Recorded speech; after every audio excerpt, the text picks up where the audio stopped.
नमस्ते। निवेश की दुनिया में अक्सर एक सवाल बड़ा परेशान करता है, लार्ज कैप, मिड कैप या स्मॉल कैप, कहाँ पैसा लगाएं?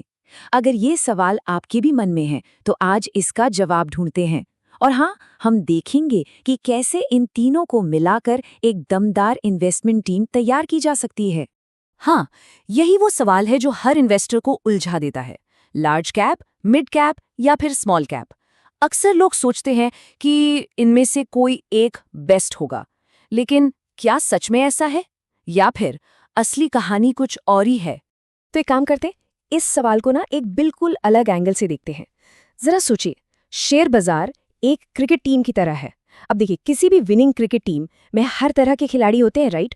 और हर खिलाड़ी का अपना एक खास रोल होता है। तो अपनी इन्वेस्टमेंट टीम के प्लेयर्स से मिलने से पहले ये जरूरी है कि हम खेल के कुछ बेसिक रूल्स समझ लें। चलिए फटाफट से इस इन्वेस्टिंग के मैदान की कुछ जरूरी बातें जानते हैं।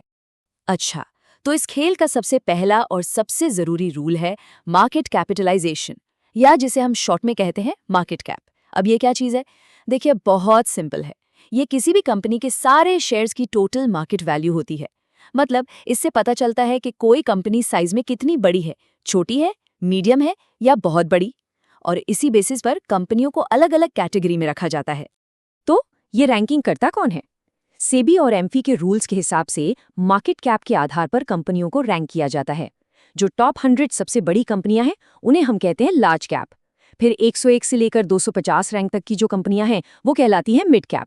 और 251 रैंक के बाद जितनी भी कंपनियां हैं, वो सब की सब स्मॉल कैप कैटेगरी में आती हैं। चलिए, रूल्स तो समझ लिए। अब टाइम है अपनी टीम के खिलाड़ियों से मिलने का। और शुरुआत करते हैं टीम के सबसे सीनियर, सबसे भरोसेमंद प्लेयर्स से, हमारे लार्ज कैप फंड्स। तो ये लार्ज कैप फंड्स क्या करते हैं? ये अपना पैसा इंडिया की 100 सबसे बड़ी और जानी मानी कंपनियों में इन्वेस्ट करते हैं। और सेबी का रूल भी है कि इन फंड्स को अपने टोटल पैसे का कम से कम 80% इन्हीं लार्ज कैप स्टॉक्स में लगाना पड़ता है। मतलब ये हमारी टीम के वो कैप्टन और वाइस कैप्टन जैसे हैं, जिन पर आप आंख बंद करके भरोसा कर सकते हैं। अब इन सीनियर प्लेयर्स का सबसे बड़ा फायदा क्या है? स्टेबिलिटी। जब मार्केट गिर रहा हो ना, तो यही टीम को संभालते हैं। ये भरोसेमंद हैं। लेकिन एक दूसरा पहलू भी है। इनकी ग्रोथ की स्पीड थोड़ी स्लो हो सकती है। जब मार्केट तेजी से भाग रहा होता है, तो ये मिड कैप या स्मॉल कैप से थोड़ा पीछे रह सकते हैं। तो फिर इनसे रिटर्न कितना एक्सपेक्ट करें? देखिए, लंबे समय में लार्ज कैप फंड से आप लगभग 10 से 12% का सालाना रिटर्न उम्मीद कर सकते हैं। ये नंबर सुनने में शायद बहुत एक्साइटिंग न लगे, लेकिन यही वो स्टेबल ग्रोथ है जो आपके पोर्टफोलियो की मजबूत नींव बनाती है।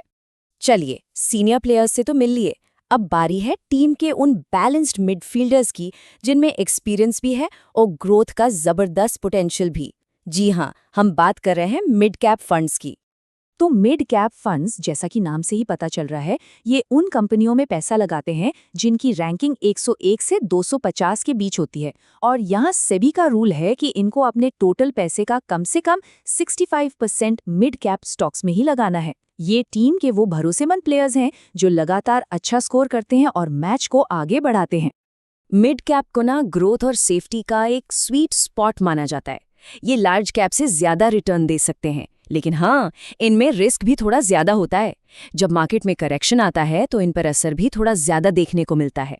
और अब मिलते हैं टीम के सबसे एक्साइटिंग लेकिन सबसे अनप्रिडिक्टेबल प्लेयर्स से। ये वो नए नवेले खिलाड़ी हैं जो मैदान में अपना नाम बनाने के लिए उतरे हैं और कुछ भी कर सकते हैं। ये है हमारे small cap funds. Small cap funds 251 rank और उससे नीचे की कंपनियों में पैसा लगाते हैं। इनके लिए भी सेबी का रूल 65% का है। सोचिए, ये वो छोटे उभरते हुए बिजनेस हैं जिनमें कल का बड़ा मल्टी बैगर बनने का जबरदस्त पोटेंशियल छिपा होता है। इन नए प्लेयर्स में ना हाई ग्रोथ की कमाल की क्षमता होती है। ये आपको ऐसे रिटर्न्स दे सकते हैं जिसके बारे में आपने सोचा भी नहीं होगा। लेकिन सिक्के का दूसरा पहलू भी है, रिस्क। रिस्क भी उतना ही ज्यादा है। ये बहुत वॉलेटाइल होते हैं, मतलब इनमें उतार चढ़ाव बहुत होता है। जब मार्केट गिरता है तो ये 20, 30, यहाँ तक कि उससे भी ज्यादा % तक गिर सकते हैं। तो अब हम अपने तीनों तरह के प्लेयर्स को अच्छे से जान चुके हैं, लार्ज कैप, मिड कैप और स्मॉल कैप। लेकिन असली सवाल तो अब आता है, एक विनिंग टीम कैसे बनाई जाए? एक ऐसा पोर्टफोलियो कैसे तैयार करें जो मजबूत भी हो और बैलेंस्ड भी? चलिए अब इसे समझते हैं। तो ये टेबल सब कुछ साफ कर देता है। हर प्लेयर का अपना एक फिक्स रोल है। लार्ज कैप यानी हमारे सीनियर प्लेयर जो कम रिस्क के साथ स्टेबल ग्रोथ देते हैं। मिड कैप यानी बैलेंस्ड प्लेयर मीडियम रिस्क के साथ 5 से 7 साल के लिए बढ़िया। और स्मॉल कैप हमारे हाई रिस्क हाई रिवॉर्ड वाले नए खिलाड़ी जो एग्रेसिव इन्वेस्टर्स के लिए 7-10 साल या उससे ज्यादा की अवधि में कमाल कर सकते हैं। और दोस्तों यही आज की सबसे बड़ी सीख है। सोचिए, क्या कोई क्रिकेट टीम सिर्फ सीनियर प्लेयर्स से जीत सकती है या सिर्फ नए प्लेयर्स से? नहीं, जीतने के लिए आपको सीनियर्स का एक्सपीरियंस, मिडफील्डर्स का बैलेंस और नए टैलेंट का जोश, इन सब का मिक्सचर चाहिए। बिल्कुल इसी तरह एक दमदार पोर्टफोलियो के लिए इन तीनों तरह के फंड्स का सही मिक्स होना बहुत जरूरी है। एक बात हमेशा याद रखिए, इन्वेस्टिंग में सफलता सिर्फ हाई रिटर्न के पीछे भागने से नहीं मिलती। असली विनिंग फॉर्मूला है धैर्य, अनुशासन और सबसे जरूरी सही एसेट एलोकेशन। अपने फाइनेंशियल गोल्स और अपनी रिस्क लेने की कैपेसिटी के हिसाब से एक बैलेंस टीम बनाना, यही लंबे समय में जीत का मंत्र है। तो अब आखिर में बस एक ही सवाल बचता है और वो सबसे जरूरी है, आपकी अपनी चैंपियनशिप विनिंग टीम कैसी दिखेगी? आपकी टीम में कितने सीनियर प्लेयर्स होंगे, कितने बैलेंस्ड मिडफील्डर्स होंगे और कितने हाई स्टेक न्यूकमर्स? इस सवाल पर सोचिएगा जरूर।